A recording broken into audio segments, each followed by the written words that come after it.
Up to 50% of motocross riders can get a concussion each motocross season. Some riders get more than one. That makes head injuries one of the most prevalent injuries in all of motorsports. Today, I'm going to talk to you about how to pick your helmet to keep your head safe.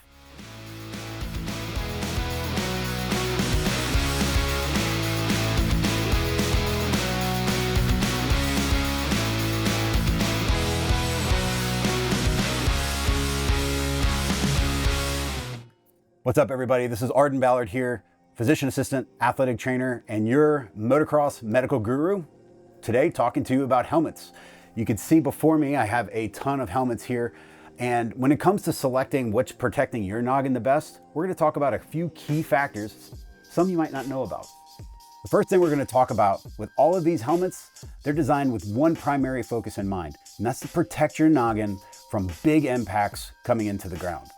A lot of companies go about it a variety of different ways, but the primary objective here is to keep your head safe in the event of a big trauma. All the nasty stuff that you're thinking about with your jaw fractures and nose and your skull and all of those really important things, the primary goal of your helmet is to keep those safe. Now, the secondary and probably more focused on recently is concussion management. A lot of information has been posted and produced lately about concussions and how important it is to prevent them. Helmets today are going about it different ways to protect you from those. Now, one thing I'll start with, I'll say that no helmet can prevent concussions 100%. It's not possible. If you think of your brain inside your skull is like a really thick wall, and your brain is a lot like Jell-O. If you think about it at home, you have Jell-O in your hands, you can swish it around in a bowl or a container, and it moves around pretty freely. Now, if you were to shake it really rough, all that Jell-O is going to hit the side of the container. Well, your brain's doing the same thing in the event of an impact, whether it be a low force impact going a couple of miles an hour, or whether you're ragdolling down the track, your brain is going to be smashing against the wall of your skull. And no helmet on earth can prevent that from happening. But what's cool is that a lot of these helmet companies today are creating ways to dissipate forces, and they use a variety of techniques we're going to talk about.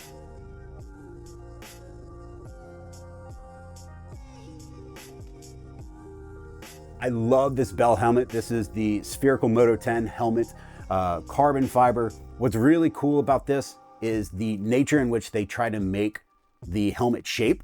So if you imagine helmets from 10 or 15 years ago might have some oblong angles, and I remember the fin that was so popular when Jeremy McGrath wore it. Well, if that hits the ground a certain way, it can cause a lot of friction and cause some sticking on the ground, which could mean that your head is going to create a higher force of impact. So Bell is really focused on making a spherical helmet to deflect some of those impacts a little bit better. So this Bell helmet is also equipped with MIPS, or the Multi-Directional Impact Protection System. MIPS has been around for a few years now, and they were really on the forefront of protecting brains against concussions or traumatic brain injuries.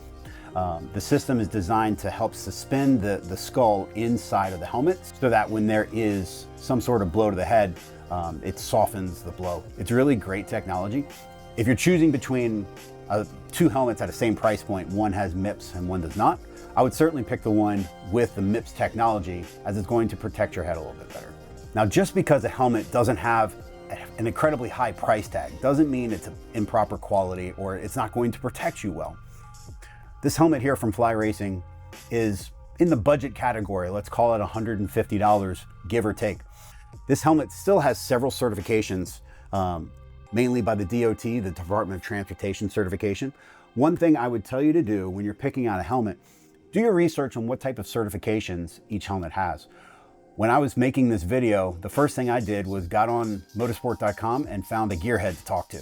Those gearheads are so knowledgeable, they know all of the certifications that each of these helmet brands have, and it's at the tip of their fingers. I think it's good to know that there is some sort of testing that's been done. If I'm picking out elbow pads, maybe I don't care so much about the certification that they have. But certainly if I'm protecting my brain, I want as many tests and certifications as possible. Another consideration when looking at a budget-friendly helmet versus a top-of-the-line helmet is the materials that are used to construct the helmet. You know, you have a polycarbonate helmet versus a carbon fiber helmet. I'm not going to say one is going to protect you better, but if one is lighter weight, then that's certainly going to be easier and less fatiguing on top of your head during a long moto. Another way to up the price tag on some of these helmets is the really cool technology that's coming out in helmets nowadays. If you take this top of the line fly racing helmet, for example, this helmet has smart technology that will notify people that you put into an app in the event of an emergency. So this helmet can actually sense hard impacts and notify emergency services or notify your family members.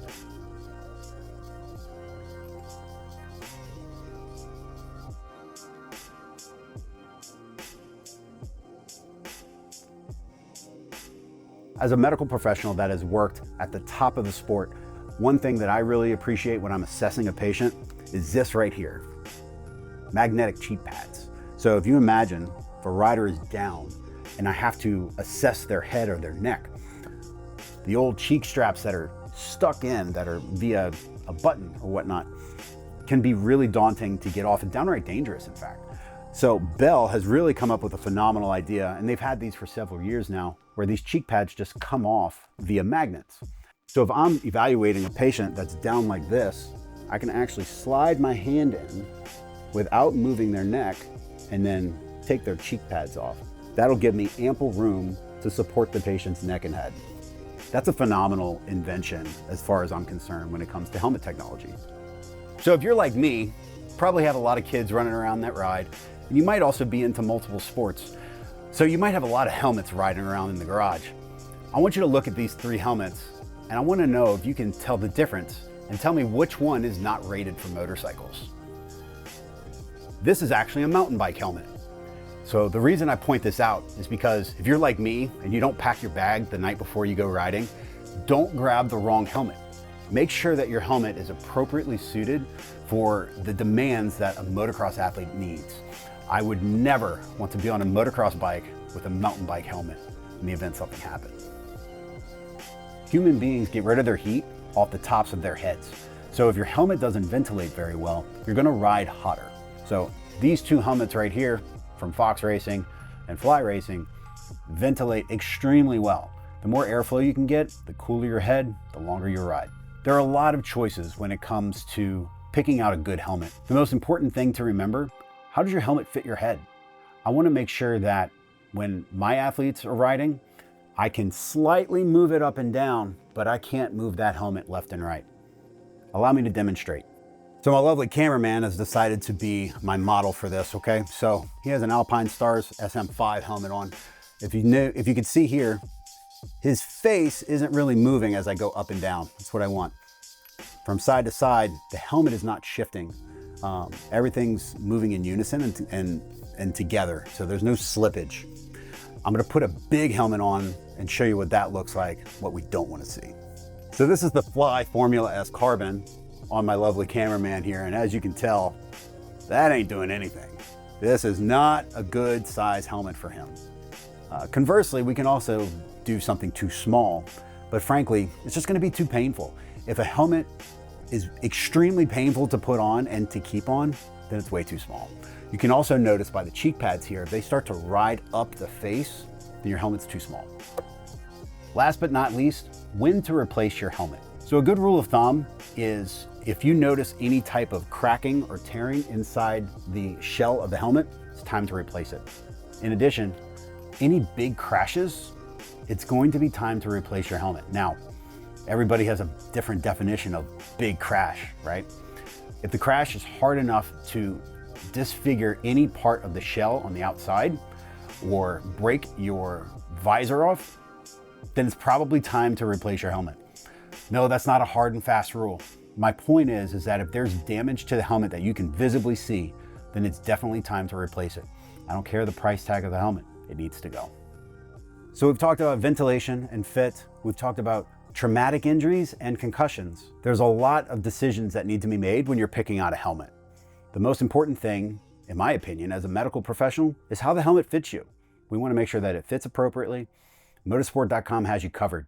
If it doesn't fit, send it back and they'll take care of you. Any questions? Find your gearhead at MotoSport.com and find every single helmet on the market, MotoSport.com. We'll see you next time.